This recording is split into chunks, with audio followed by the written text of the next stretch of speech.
Hey guys, welcome back to another video. Today I thought I'd be doing something non-Japanese related, and actually a lot of people in the comments asked me if I could do like my own little German 101 or something, and truth be told, I am not a very creative person and I don't know what to do. Like if some of you are like learning German and you tell me a specific topic that you want me to talk about, then sure, but I can't really think of anything by myself because there's so much about German that's difficult. But this video popped up on my recommended, and it's called Must Know German That No One Teaches You, and it's like slang and common words in German. And I've seen this girl before, and I think she's either still doing or did an exchange year or something like that in Germany, and I thought it maybe would be interesting to hear someone's perspective that isn't German on like what they think about certain words and stuff like that. So I thought maybe by reacting to this I could still give you some insight on some German if you're interested. If you're not interested in German, then skip ahead to the next video or something. And yeah, I don't even want to talk for very long. We're just gonna jump right into it. I'm gonna link this sweetheart's channel down below. Why did I say it like that? I'm not her fucking mom. Anyways, I'll leave the video down below if you want to watch it for yourself or check out her channel. Go ahead. Let's just get into it. If you translate it in Google Translate, it says it means horny, but that is not the word that I already know what she's talking about. I already know what word she's talking about. Okay, so she's originally from Montana in the US. Gotcha. Hey everyone, welcome back to my channel. My name is Montana. I was an exchange student in her name is Montana.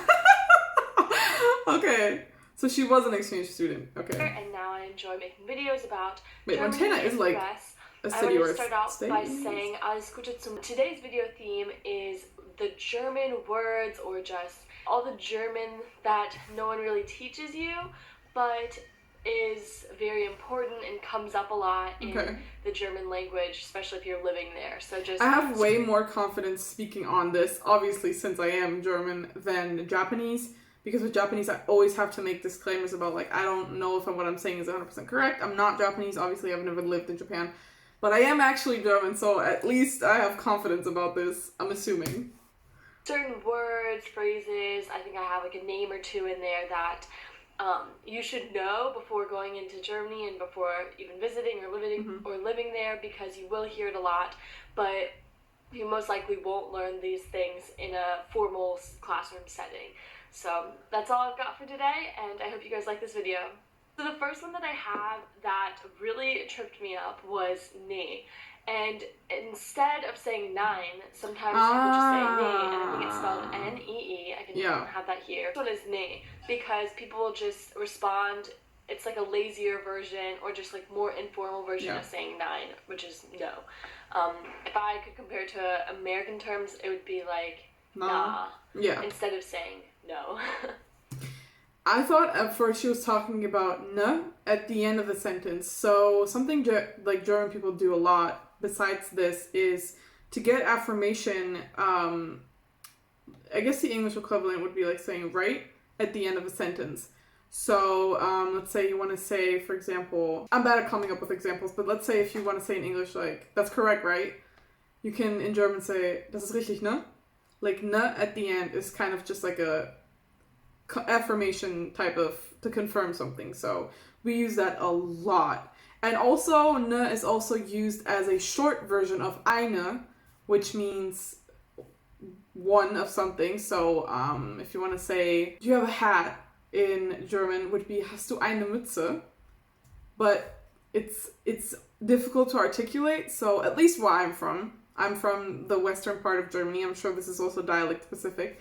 But we would probably much rather say, hast du eine Mütze? Because it just rolls off the tongue easier. So a lot of variations here. My next one is noch nie. That's probably one that you would learn in class. It just means never. Like, ich habe das noch nie gesehen. I've never seen that. But that's definitely something that I heard a ton in my host community and in school, because people use the word never a lot. and it wasn't something that I had learned Really? while studying German during my language camp, and so that was a phrase that I wish I had known, because I kept hearing it and I kept thinking, what are these words that they're putting together? And it just means never. Fair enough. And then the next one is krass, and this was a more... To be fair, so never by itself means nie. Noch nie means like, I think it's mostly used in the context of I haven't done something ever. Like if you want to say I've never drank alcohol or something. Ich habe noch nie Alkohol getrunken. In that context, the noch is mandatory. Like if you would only say ich habe nie Alkohol getrunken, that like people would probably understand what you mean, but it doesn't convey the actual meaning as well as saying ich habe noch nie Alkohol, which means I have never drank alcohol like yet before. You know, like in that kind of context we use it a lot, I think.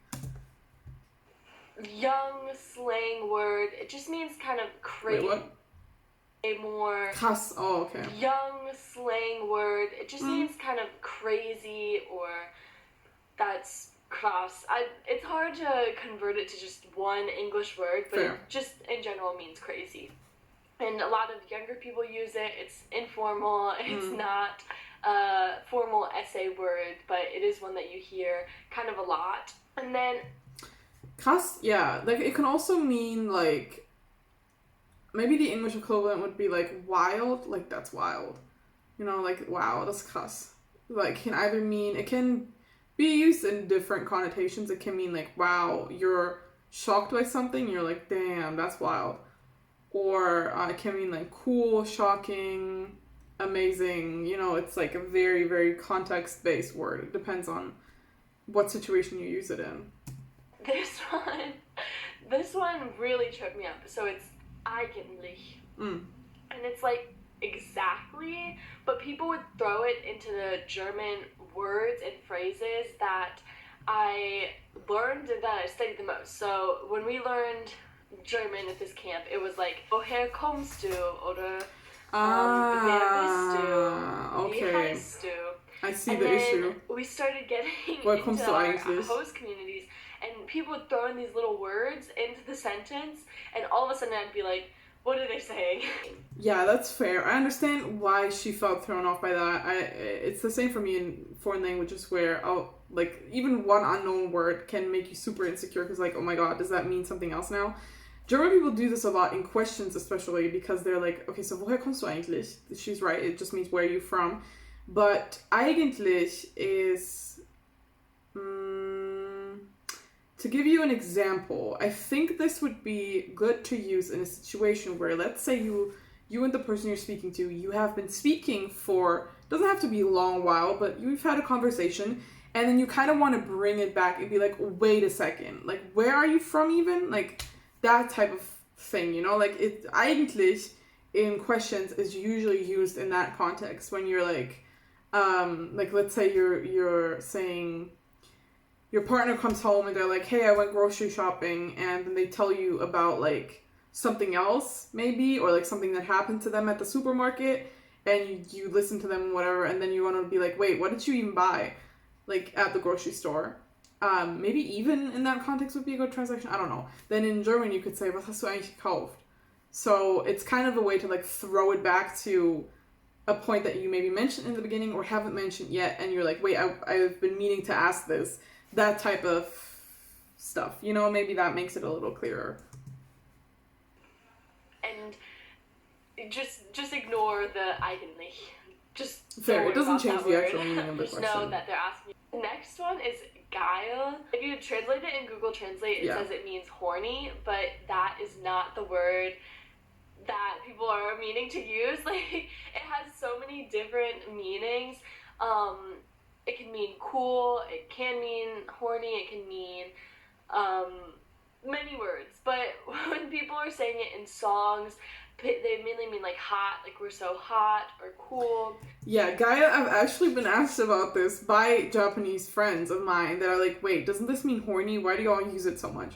So personally, I don't really use the word too often. I would say, like, if you say something's geil, you're like, oh, that's geil, then it means like, that's tight, like, that's great, nice. There's a lot of translations. So again, it's incredibly context based on what situation you use it in. But it can't have a negative connotation in this sense. So it's usually just like, oh, that's dope. Like, that's tight, that's dope. If we're translating it into slang, then I think that's a pretty accurate translation. The next two words are trotzdem and eben. Trotzdem is saying nevertheless, and this is a German word that I put on here, like German that no one teaches you, because in English you never really say nevertheless. It's just very formal. You can use that in writing or in essays. Yeah, I see where she's coming from. Trotzdem, we German people say a lot. Nevertheless is probably what would come up if you type it into translation. Maybe you could also use, like, despite that as a translation. So any situation where you would say, like, oh, well, despite that, or even so, would maybe be a little bit more of a casual translation. Nevertheless, she's right. Like, who uses that in English casually? So it's definitely not on the same level in terms of, like, formality and stuff. Trotzdem is just a very regular word that we use in German.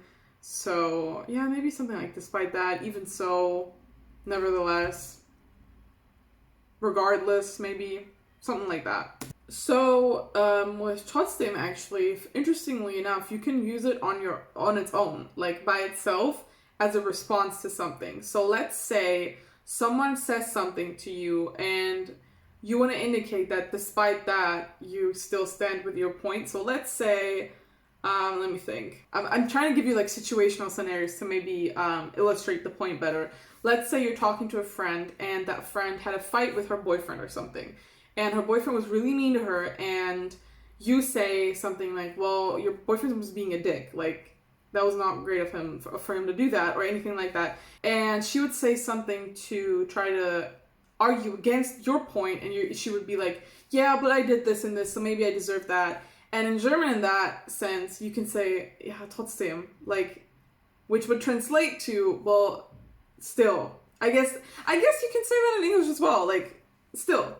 If you just reply with still as a reply, then that kind of indicates the same connotation as trotzdem in German. Like, if you're having a conversation, someone says something against your argument and you want to be like, okay, well, despite that, I stand by it. So, like, still, you could say it in the same way in German, like trotzdem.